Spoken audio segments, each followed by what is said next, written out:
మీ business ఏదైనా మీ ఊర్లో promotion చేయాలంటే అది సుమన్ టీవీతోనే సాధ్యం. ఇప్పుడే సంప్రదించండి. సో అన్ని జిల్లాలతో పాటు నిజామాబాద్ జిల్లాలో కూడా నామినేషన్ ప్రక్రియ షురువైంది. మొదటి రోజు ఇద్దరు ఇండిపెండెంట్లు అండ్ రెండో రోజు వచ్చేసరికి సిట్టింగ్ ఎంపీగా ఉండే ధర్మపురి అరవింద్ తో పాటు బీఆర్ఎస్ ఎంపీ అభ్యర్థిగా ఉండే భాజిరెడ్డి గోవర్ధన్ అండ్ మిగతా ఇద్దరు ఇండిపెండెంట్ అభ్యర్థులు కూడా నామినేషన్ ప్రక్రియ పూర్తి చేయడానికి వచ్చారు.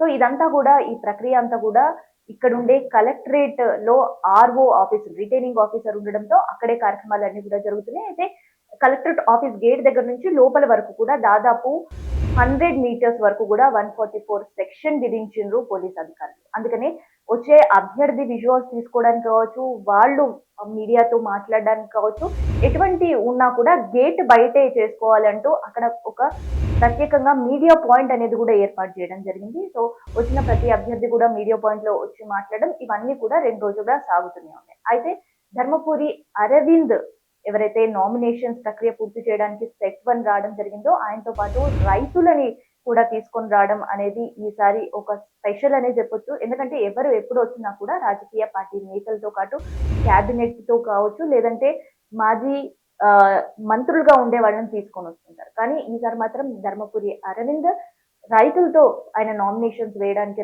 రావడం జరిగింది. అయితే నామినేషన్స్ ప్రక్రియ లోపల కంప్లీట్ చేసుకొని బయట మీడియాతో మాట్లాడారు. అయితే ఎవరైతే రైతులు నామినేషన్స్ కి అంటే ధర్మపురి అరవింద్ కి సంబంధించిన నామినేషన్స్ చార్జెస్ ఎవరైతే బేర్ చేయడానికి వచ్చిందో సో వాళ్ళందరూ కూడా ఒక్కసారి మీడియా సమక్షంలో అసలు ఇన్నాళ్ళుగా జరిగిన పరిస్థితి ఏంటి, ఎందుకు వాళ్ళు నామినేషన్ ఏదైతే రుసుము భర్తీ చేయాల్సిన పరిస్థితి వచ్చిందో ఇట్లాంటి విషయాలన్నీ కూడా మీడియా సమక్షంలో మాట్లాడుతున్నారు. సో కొంతమంది మీడియా పాయింట్ లో మాట్లాడుతున్నారు, కొంతమంది మీడియా పాయింట్ బయట మాట్లాడుతున్నారు.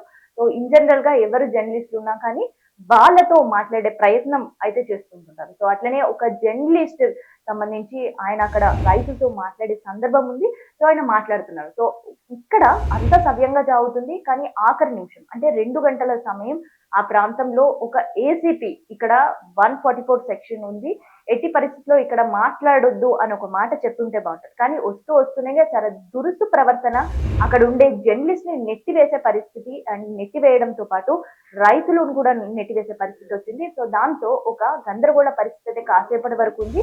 తర్వాత జర్నలిస్టులు యూనియన్లు కావచ్చు, జర్నలిస్టులు కావచ్చు, వీళ్ళందరూ కూడా కలిసి కలెక్టర్ కు ఒక ఫిర్యాదు కూడా చేయడం జరిగింది. ఎందుకంటే ఇది ఒక మీడియా స్వేచ్ఛని హరించడం కావచ్చు, ఒక జర్నలిస్ట్ పైన దురుసుగా ప్రవర్తించడం కావచ్చు, అది సరికాదని. ఎందుకంటే మీడియా వాళ్ళకి అక్కడికి వచ్చి ఏదో వర్క్ చేయాల్సిన పరిస్థితి ఉండదు. వాళ్ళ ఉద్యోగంలో బాధ్యతగా అక్కడ ఉండే రైతులు వాళ్ళతో మాట్లాడుతున్నారు కాబట్టి అక్కడ మీడియా వాళ్ళందరూ కూడా గుమ్మిగూడే పరిస్థితి అండ్ మాట్లాడుతున్నారు. సో అట్లాంటి సందర్భంలో ఒక మాట చెప్పినా అయిపోయేది, కానీ దురుసుగా ప్రవర్తించడం, చేసుకొని తోసేయడంతో అక్కడ గందరగోళ పరిస్థితి నెలకొంది. దానికి సంబంధించిన వివరాలు పూర్తిగా కూడా కలెక్టర్ కి ఫిర్యాదు చేయడం జరిగింది మీడియా ప్రతినిధులు. సో ఒక పక్క రిటైనింగ్ ఆఫీసర్ దగ్గరనే మీడియా పరిస్థితి ఇట్లా ఉంటే బయట ఎట్లా ఉంటుందో, ఎన్నికల సమయంలో మరి ఎట్లాంటి జాగ్రత్తలు తీసుకుంటారు అనేది ఒక ప్రశ్నార్థకంగా మారిందని చెప్పొచ్చు. సో ఇది నిజామాబాద్ జిల్లా జరిగిన ఒక ఘటనకు సంబంధించిన ఇన్ఫర్మేషన్.